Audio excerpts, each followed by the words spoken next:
Andes के पहाड़ों से निकलती एक कहानी, हरियाली के घने जंगलों में छिपी जवानी, भय और सौंदर्य का अनोखा संसार, अमेज़न नदी धरती का अमर उपहार, सहस्र धाराएं, आनंद जीवन का सार, प्रकृति का अपार प्रेम, एक अनोखा संसार, जहाँ हर बूंद में छिपा है जीवन का रहस्य, अमेज़न विश्व का सबसे महान अभ्यास। दोस्तों, आज हम बात करेंगे दुनिया की सबसे मशहूर नदियों में से एक अमेज़न रिवर के बारे में। अमेज़न नदी साउथ अमेरिका में स्थित, दक्षिण अमेरिका में स्थित एक और स्थित है और यह दुनिया की दूसरी सबसे लंबी नदी मानी जाती है। कुछ साइंटिस्ट कहते हैं कि यह पहली नंबर पर भी हो सकती है, नाइल से भी लंबी। हाँ दोस्तों, नाइल से भी लंबी हो सकती है, बट नाइल से लंबी मुझे नहीं लगता कि होगी, क्योंकि नाइल का जो किलोमीटर है वो ज़्यादा है, ओके, और वो 11 देशों से होकर गुजरती है।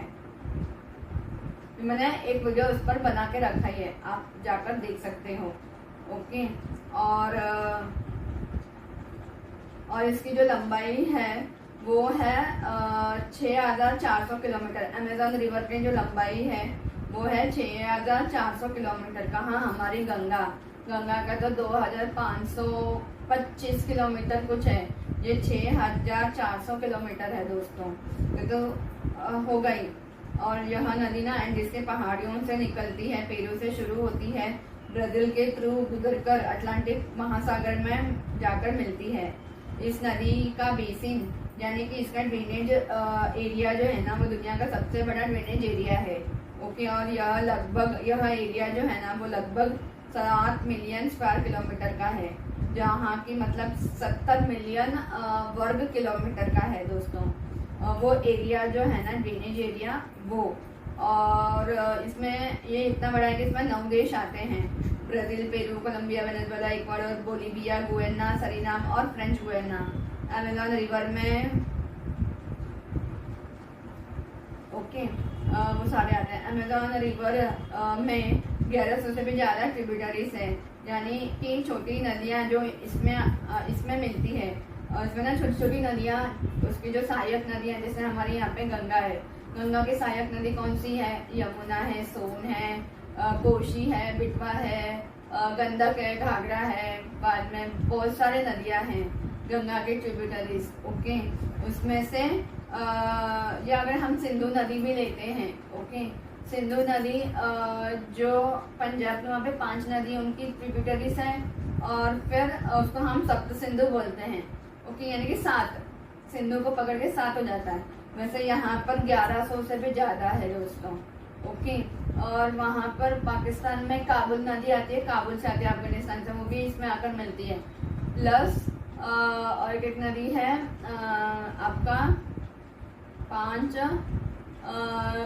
झीलम, चेनाब, रवि, बियर, सतलज, वो हो गए। सिंधु एक 6 हो गए, 7 सिंधु आपका काबुल नदी, ओके, जो अफगानिस्तान से आकर इसमें आकर मिलती है। तो ये तो 7 है, तो 7 नदियाँ, यहाँ पे तो 1100 है, ओके। फिर वो उनकी सहायक नदियाँ तो उसमें आकर मिलती है, वो नदी में आकर मिलती है, इसमें वैसे नहीं है। छोटी छोटी नदियाँ भी जाकर अमेज़न नदी में मिलती हैं, सोचो। फिर यह नदी ना एक प्राकृतिक वंडर भी है, और इसमें ना सबसे बड़ा ट्रिब्यूटरी जो है ना, सबसे बड़ा, जैसे हमारे यहाँ पे हम बोल सकते हैं कि गंगा है फॉर एग्जांपल, गंगा का सबसे बड़ी सहायक नदी कौन सी है या उप सहायक नदी जो है वो हम लोग यमुना बोलते हैं, Ganga Yamuna, okay. Ganga main river है, उसकी सहायक नदी है यमुना। तो यहाँ पे क्या आएगा? अमेज़न का सहायक नदी कौन सा? वो भी सबसे बड़ा, अगर बड़ा बोला जाए तो सबसे बड़ा तो मादीरा रिवर है, मादायरा रिवर करके उसकी सहायक नदियां हैं। और यह नदी है ना प्राकृतिक का बहुत बड़ा वंडर है, जहाँ पर लगभग 3000 से भी ज्यादा मछलियों की प्रजातियां पाई जाती है।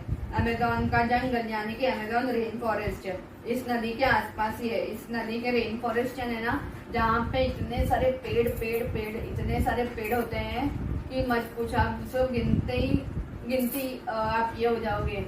हमने ये पेड़ गिना नहीं गिना, जैसे हम लोग आसमान में तारे कैसे हो जाते हैं, हम एक तारे को गिनते हैं तो हम लोग कभी कभी कंफ्यूजन हो जाता है कि हमने इस तारे को गिना क्या, लेकिन हमें तारों को गिनने के लिए हमें सालों लग जाएंगे। ओके, वैसे यहाँ पर भी हमें यहाँ पे सालों तो नहीं लगेंगे, लेकिन हम उसको पेड़ों को गिनते जाएंगे तो बहुत है वहाँ पे पेड़ पौधे, इसीलिए वहाँ पे इसको रेन फॉरेस्ट बोलते हैं। उसका रीजन भी मैं आपको बताऊंगी आगे चलकर, इस वीडियो में हम बने रहिएगा। ओके, अंत तक बने रहिएगा, आपको इसी वीडियो में बताऊंगी कि रेन फॉरेस्ट क्या होता है, कैसा होता है। ओके, सब कुछ मैं आपको आगे बताऊंगी। इस नदी के आसपास ही है, इस जंगल को लंग्स ऑफ द अर्थ भी कहा जाता है, यानी ना इससे ना इस नदी को है ना lungs of the earth, lungs of the earth यानी ना जैसे हमारे बॉडी में, जैसे हमारे बॉडी में ना हमारे शरीर में लंग्स होते हैं, फेफड़े होते हैं, वो फेफड़े क्या काम करते हैं, ऑक्सीजन को प्यूरिफाई करता है। तो वैसे ही वहां पर भी वो पेड़ पौधे जो है ना वो कार्बन डाइऑक्साइड को लेकर ऑक्सीजन छोड़ते हैं पेड़, तो वहां पे ज्यादा ही अपने को ऑक्सीजन मिलता है। तो इस वजह से उसका ना लंग्स ऑफ द अर्थ, पृथ्वी का फेफड़े ऐसा कहा जाता है, क्योंकि यह दुनिया का 20% ऑक्सीजन निर्माण करता है।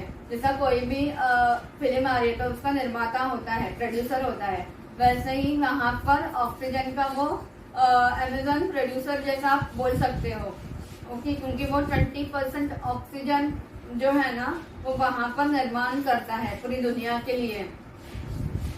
अमेजोन में कुछ अजीबो गरीबो रोमांचक जीव भी मिलते हैं दोस्तों, जैसे कि पिराना, एनाकोंडा, पिंक डॉल्फिन जिसे हम ना अमेजोन रिवर डॉल्फिन भी कहते हैं।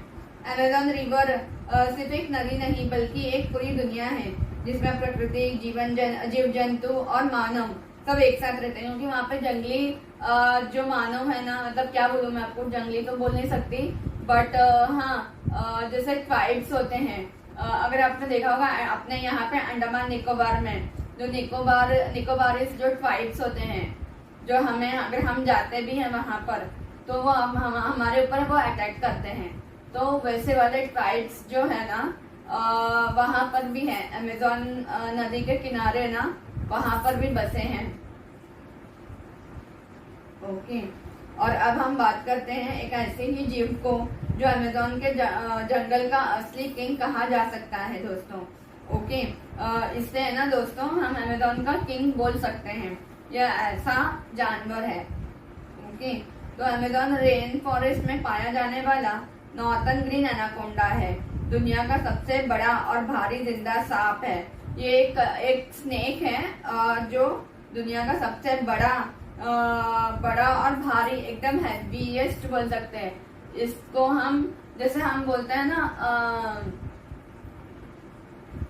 एलिफेंट आपका लैंड एनिमल, लैंड में ही है वो, लैंड पर आपका ये है हैवीएस्ट एनिमल है। ओके, लेकिन अगर पानी की बात करेंगे तो समुद्र में हम बोलते हैं ब्लू व्हेल। ओके ना, ऐसा है ना। तो ये अमेजोन का रिवर का सबसे हैवीएस्ट और भारी जितने भी रिवर्स है पूरे वर्ल्ड में, गंगा हो गया, थेम्स हो गया, जितने भी मिसिसिपी हो गई, यांगू रिवर हो गया चाइना का, आप जापान का ले लो, चाइना का, ऑस्ट्रेलिया का, यूएसए का, यूरोप का, जितने भी रिवर्स है, जितनी भी नदियां हैं पूरी दुनिया में, वो नदी एक तरफ और यह हमारा अमेजोन एक तरफ हो जाता है। ओके, क्योंकि बाकी का जो 80% है ना वो वहां से आता है हमें, और ये खुद अपना 20% अपने को खुद अकेला 20% देता है हमें ऑक्सीजन। तो इसलिए, और ना दोस्तों ये ग्रीन एनाकोंडा है। ओके, नॉर्थर्न ग्रीन एनाकोंडा बोला जाता है इसको, क्योंकि हमें इससे नाम से पता चल जाना चाहिए कि नॉर्थ यानी दक्षिण अमेरिका का नॉर्थ। ओके, वहां पे पाया जाता है, इसलिए वहां पे उसको बोलते हैं नॉर्थर्न ग्रीन एनाकोंडा, और एनाकोंडा ना ग्रीन कलर का है, तो उससे हमें पता चल जाना चाहिए। और वो ना बहुत बड़ा और बहुत भारी सांप है। इसका वजन लगभग, अभी वजन कितना होता है इसका, 500 किलोग्राम। ओके, 500 केजी, 500 किलोग्राम है तक हो सकता है, 500 किलोग्राम तक हो सकता है। अभी उससे ज्यादा भी हो सकता है, उससे कम भी हो सकता है, बट ऐसा माना जाता है कि 500 किलोग्राम तक हो सकता है। सोचिए, आधा टन का एक सांप, आधा टन यानी सोचो, यह सांप इतना लंबा हो सकता है कि कभी कभी उसकी लंबाई 10 मीटर तक या उससे ज्यादा भी हो सकती है। उसकी जो लंबाई है वो 10 मीटर या उससे ज्यादा भी हो सकता है। ओके, लेकिन डरने की कोई डरावने की रूप बावजूद हमें, अगर हम लोग वैसा किसी जानवर को हम देखते हैं जिसका वजन 500 केजी है, 500 केजेस है, और जिसकी लंबाई 10 मीटर है, तो हमें तो डर तो लगेगा, लेकिन हमें डरने की कोई जरूरत नहीं है, क्योंकि वो इंसानों को कुछ नहीं करता और वो पॉइजनस भी नहीं है, क्योंकि वो इंसानों से दूर जाता है। क्यों जाता है? क्योंकि उससे भी डर लगता है कि इंसान उसको मारकर उसका जो स्किन है, ओके, स्किन को निकालकर इंटरनेशनल मार्केट में यानी इलीगली, गैर कानूनी तरीके से उसको बेचेंगे तो हम करोड़पति, अरबपति, लखपति, करोड़पति, अरबपति ये बन सकते हैं, लेकिन वो गलत है, इसलिए वो दूर भागता है, इंसानों को कुछ नहीं करता, इंसान से वो दूरी रहता है। और उसको बोलते हैं हम, अगर हम ज्योग्राफी के इसमें देखेंगे तो या एनवायरमेंटल उसमें देखेंगे तो एनिमल पॉचिंग बोलते हैं, जो गैर कानूनी तरीके से इसको जानवर को मारकर उसका स्किन या कुछ भी हो, बॉडी पार्ट्स हो, उसको हम अगर बेचते हैं इलीगली यानी गैर कानूनी तरीके से बेचते हैं, तो उसको उसके लिए जेल भी है दोस्तों। अपने इंडिया में भी यह कानून है, वो पूरी दुनिया में है, अपने अपना कानून हर एक देश में है, लेकिन तो भी लोग करते हैं। कानून होके क्या फायदा, उसको ये करना चाहिए ना, लागू नहीं, उसको इस्तेमाल करना चाहिए ना। आप क्या सोचते हो इस बारे में, मुझे कमेंट्स में बताना। और नॉर्थन ग्रीन एनाकोंडा ज्यादातर है ना स्वैम्पी एरिया, स्लो रिवर्स और डेंस वेटलैंड्स में ही रहता है।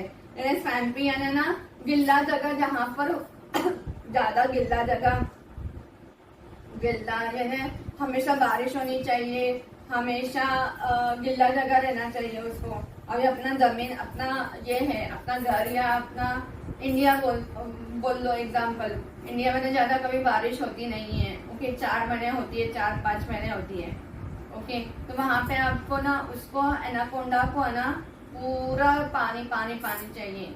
अपने इंडिया में भी आपने कभी सुना है कि नदियां हैं, लेकिन एक भी नदी में आपको एनाकोंडा नहीं मिलेगा। इंडिया ही क्या, आपको China, Japan, Australia, America, north America, Europe, England, London, France, Paris, Germany, किधर भी चले जाओ, आपको वहां की नदियों में भी आपको एनाकोंडा नहीं मिलेगा, ओके। उसको वहां का क्लाइमेट ही सूट करता है, दक्षिण अमेरिका का, तो वो ज्यादा करके वहीं पर रहता है, अमेजोन में ही, ओके। ओके, और नदी भी है ना, स्टार्टिंग में देखो, अगर आपने कोई भी मूवीज में वगैरह देखा होगा, जब विलन है ना हीरोइन को पानी में ढकलने का, वो जो लास्ट में जब हीरोइन को मारने जाता है, ओके, पहाड़ के ऊपर से नीचे ढकलता है, तो पानी देखो पहले एकदम स्लो हो जाती है, फिर हीरोइन इसमें गिरने के बाद वो पानी एकदम स्पीड में उसको लेकर जाती है। जब स्लो हो जाती है ना, वैसे जगह पर ही एनाकोंडा सबको दिखेंगे, जहाँ पे स्पीड जाती है ना नदी, वहां पे आपको नहीं दिखेगा एनाकोंडास। और है ना डेंस वेटलैंड्स यानी ना दोस्तों एकदम घना जंगल होता है, घना, इतना घना होता है कि ना आप जंगल में जाओगे ना तो आपको एकदम ही अंधेरा जैसा दिखेगा, क्योंकि इतने पेड़ पौधे होते हैं कि आप पूरा जंगल, आप जैसा लगेगा आपको एकदम सुबह सुबह कैसा रहता है, एकदम 5-4 बजे का वैसे ही रहता है उधर। अगर दोपहर को 12 भी बजेंगे ना, वैसे ही आपको रहेगा कि हाँ, अरे अभी तक तो ऐसा लगेगा जैसे कि ना सुबह के 4-5 बजे हैं, लेकिन वो 12 भी बजेगा ना उधर आपको, तो भी आपको वैसे ही लगेगा। 12 बजने दो, दोपहर का 1-2 भी बजने दो, तो आपको वैसे ही लगेगा कि हाँ अभी तो एकदम अंधेरा जैसा, अंधेरा भी नहीं बोल सकते हैं, एकदम वैसा रहेगा वहां पर। आपको थोड़ा कुछ उजाला आएगा, फिर बादलों में छुप जाएगा सूरज दादा, फिर थोड़ा सा कुछ आएगा दिखेगा, फिर ये हो जाएगा, वैसा आपको थोड़ा कुछ ये रहेगा। ओके, वैसे जगहों पर वो रहता है। डेंस घना जंगल होना चाहिए उसके लिए। स्वैम्पी है ना, हमेशा पानी पानी पानी होना चाहिए हर जगह पर। स्लो रिवर्स होने चाहिए में रहता है। और यह एक एक्सीलेंट स्विमर भी होता है, इसके जैसा स्विमर कोई नहीं होता है। ओके, और अक्सर पानी के नीचे छुपकर रहता है, जहां से यह अपना शिकार जैसे कि मछली, छोटी क्रोकोडाइल या डीर पर अचानक हमला करता है। दोस्तों ये ना जैसे हमारे यहाँ पर देखो जमीन पर चीता, टाइगर्स और लेपर्ड्स वगैरह कैसे छुप कर घास में छुप कर अटैक करते हैं। अभी क्रोकोडाइल, मगरमच्छ की बात करो, क्रोकोडाइल्स की, तो भी वो क्रोकोडाइल को पानी के अंदर रह के वो अटैक करता है। ओके, जैसे हिरन वगैरह पानी पीने आते तभी वो उस पर अटैक करता है ना, तो पानी के नीचे छुपा रहता है ना। वैसे ये भी एनाकोंडा भी पानी के नीचे छुपकर हमला करता है। क्या खाता है? मछली, छोटी छोटी क्रोकोडाइल्स के जो छोटे छोटे बच्चे होते हैं, यानी थोड़े बड़े, इतना भी बड़ा क्रोकोडाइल तो नहीं खाता है, छोटे छोटे जो क्रोकोडाइल्स होते हैं, या डीर जब पानी पीने आता है तभी वो उस पर अटैक करता है। ओके, वो भी छुप कर ही अटैक करता है। और इसका जो रंग है ना दोस्तों, वो हरा ना तो ऑलिव ग्रीन कलर का होता है, और उस पर है ना काले कलर के दाग होते हैं, ब्लैक कलर का। जैसे हम हमारे यहाँ पे देखो टाइगर्स पर भी देखो येलो स्किन होता है, बट उसमें काले कलर के, काला कलर का दाग होता है। तो वैसे इस पर भी ग्रीन कलर का होता है, वो ग्रीन या ऑलिव ग्रीन कलर का होता है। उस पर भी काले कलर का, ब्लैक कलर का डॉट जैसा होता है।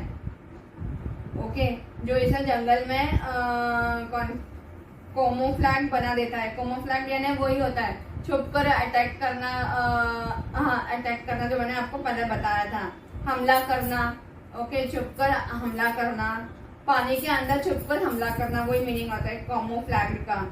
ओके, अमेज़न के जैसे रेन फॉरेस्ट में नॉर्थर्न ग्रीन एनाकोंडा जैसे जीव हमें बताते हैं कि प्रकृति कितनी अद्भुत और रहस्यमयी हो सकती है, क्योंकि अभी तक इसके बारे में कुछ ज्यादा हमें इंफॉर्मेशन नहीं मिला है। और ये ना दोस्तों अभी बीच में ही न्यूज में आया था। अब ये कहाँ पाया जाता है ग्रीन एनाकोंडा, उधर ही है। वहाँ के कौन कौन से कंट्रीज में हमें ग्रीन एनाकोंडा को देखने को मिल सकता है। पहले कहाँ पे दिखाई देता था, अब पहले कहाँ पे दिखता था और अब कहाँ पे दिखता है, वो हम देखेंगे। ग्रीन एनाकोंडा यानी कि यूनैक्टिस मूरिनस, ये उसका साइंटिफिक नाम है, यूनैक्टिस मूरिनस करके। पहले तो ये सदर्न इक्वाडोर, पेरू और नॉर्दर्न ब्राजील में के अमेज़न बेसिन में पाया जाता था। पहले कहाँ पे मिलता था हमें ये? सदर्न इक्वाडोर, ओके, पेरू और नॉर्दर्न ब्राजील के वहीं पे हमें देखने को मिलता था। लेकिन अभी यह रीजन डेंस रेन फॉरेस्ट और वेटलैंड से भरा हुआ था, जो एनाकोंडा के लिए परफेक्ट हैबिटेट है। ये ना परफेक्ट हैबिटेट उनके लिए ये परफेक्ट ही है, अमेज़न के लिए। लेकिन ये जैसे हम अपना घर ढूंढने जाते हैं, हमें ये परफेक्ट लगा तभी हम लोग रहते हैं ना, उसमें हम लोग खरीद कर रहते हैं। लेकिन वो उसके लिए उसको क्लाइमेट सूट होना चाहिए, वरना वो मर जाएंगे। उनकी जो पॉपुलेशन का जो है वो खत्म हो जाएगा अगर वो दूसरे जगह पे जाता है तो दोस्तों। और आज लेकिन है ना रिसेंट रिसर्च, और उसमें ना लोग जियोग्राफर्स ना वो लोग रिसर्च कर रहे हैं कि साइटिंग्स उन्होंने जैसे अभी रिसेंटली विल स्मिथ जो ये है जियोग्राफर है, जो इन्होंने नेशनल जियोग्राफिक पर अप्रैल में हेलीकॉप्टर से उन्होंने वो देखा था, एनाकोंडा को देखा था। तो वैसे ही उन लोग वैसा या तो अंदर जाकर अपना नेशनल जियोग्राफिक चैनल या डिस्कवरी चैनल पे आप देखते ही होंगे ये सब कुछ। तो वैसे लोगों के लिए है ना उन्होंने रिसर्च किया है इसके बारे में। वैसे हाँ, तो उन्होंने क्या किया है कि अब नया स्पीशीज या सब स्पीशीज भी आइडेंटिफाई हुआ है। उन्होंने ये देखा है कि नया स्पीशीज भी मिला है शायद उनके उसके अनुसार। या नया स्पीशीज हो सकता है या उनके लिए ग्रीन एनाकोंडा। लेकिन अब है ना नॉर्थन ग्रीन एनाकोंडा है ना, वो आजकल है ना नॉर्थन पार्ट्स में मिल रहे हैं, जैसे Venezuela, Colombia and northern Brazil. Northern Brazil में तो है ही, हाँ, और भी है ना नॉर्थन ब्राजील। जैसे अगर हम बोलेंगे नॉर्थ इंडिया में मिल रहा है, अभी नॉर्थ इंडिया कितना बड़ा है, यूपी आता है, उत्तराखंड आता है, जम्मू कश्मीर आता है, हिमाचल आता है, दिल्ली आता है, यूपी अपना पंजाब, हरियाणा, ये सब कुछ आता है नॉर्थ में। ओके, तो वैसे ही नॉर्थ में और इतने सारे आते हैं। अगर हम नॉर्थ की बात करेंगे तो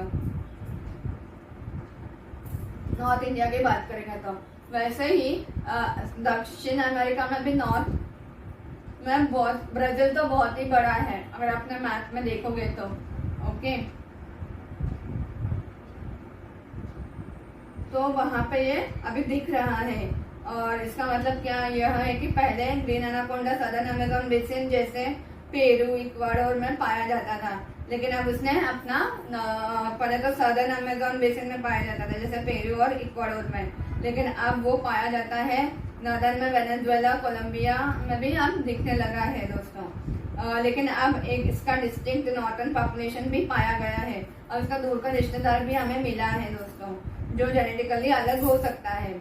यह एक साइंटिफिक डिस्कवरी है जो अमेज़न की बायोडाइवर्सिटी को, कॉम्प्लेक्सिटी को और बेहतर दिखाता है। तो दोस्तों ग्रीन एनाकोंडा सिर्फ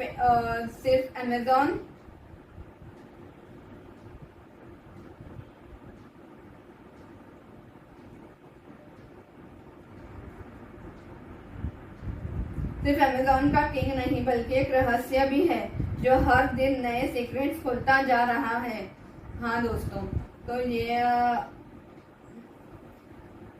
दोस्तों क्या आपने कभी एक पिंक कलर के डॉल्फिन के बारे में सुना है?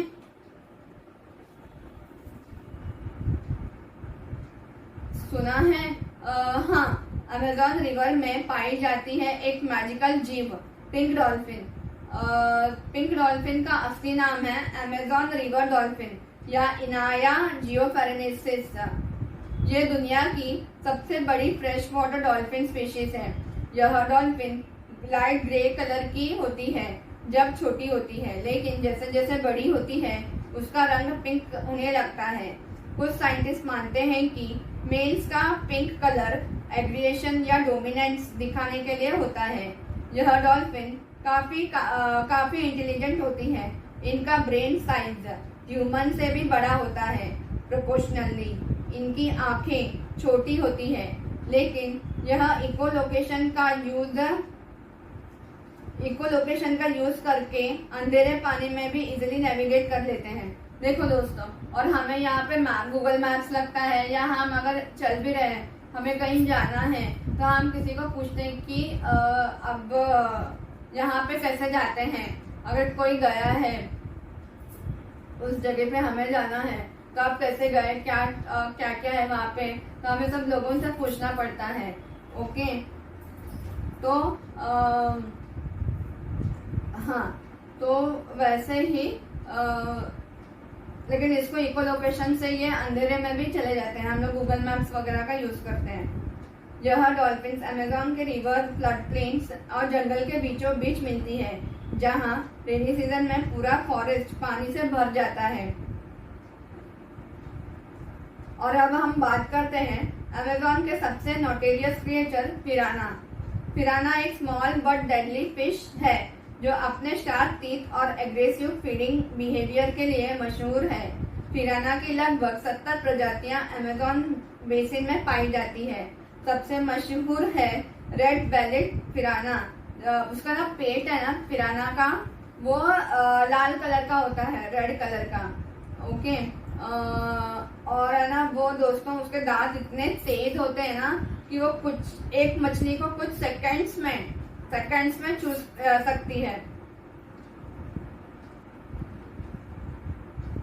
लेकिन रियल लाइफ में पिराना उतनी डेंजरस नहीं होती जितनी मूवीज में दिखाई जाती है। अगर आप इंग्लिश मूवीज वगैरह देखोगे तो उसमें कभी पिराना का नाम सुना होगा तो आप उसमें देख सकते हो कि उसमें एकदम डेंजरस दिखाते हैं। हाँ, कुछ कुछ होती भी है डेंजरस।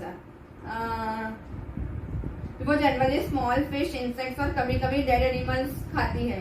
सिर्फ जब भूख लगती है या उसे डेंजर या खतरा महसूस होता है तभी वो शाउल में अटैक करती है। शाउल यानी ग्रुप में अटैक करती है दोस्तों। जब उसे भूख लगती है या उसे ऐसा लगता है कि अभी मेरे ऊपर मुझ पर कोई अटैक, दूसरी मछली आकर मुझ पर कोई अटैक करने वाली है या कुछ उसे ऐसा महसूस होता है तो वो तब वो अटैक करती है, वरना तो नहीं करती है। सिर्फ जब भूख लगती है या हाँ तभी वो अटैक करती है। पिराना का रोल अमेज़न के इकोसिस्टम में इम्पोर्टेंट है। अभी इसका रोल भी ना बहुत इम्पोर्टेंट है। अगर ये फिश ना हो ना अमेज़न में तो बहुत प्रॉब्लम हो जाएंगी। वो पानी को क्लीन रखती है bye consuming the decaying matter. जो अगर है ना एक मछली है, समझो बड़ी मछली है, उसने किसी को खा के वहीं पे छूट जाते हैं समुद्र में। अपने ज्योग्राफिक चैनल में या किस पर देखा होगा तो वो उसको पिराना फिश है ना उसको भी खा लेती है, तो वहां से भी वो क्लीन हो गया है। हाँ, तो वैसे ही वो भी क्लीन हो जाता है दोस्तों। तो इसके लिए अमेज़न इतना पिराना फिश इतना इम्पोर्टेंट है। तो दोस्तों अमेज़न के जंगल में जहाँ एक तरफ पिंक डॉल्फिन जैसे शांत और इंटेलिजेंट जीव है, वहीं दूसरी तरफ पिराना जैसे छोटी मगर धमाकेदार मछली भी रहती है। यही है अमेज़न का असली मैजिक।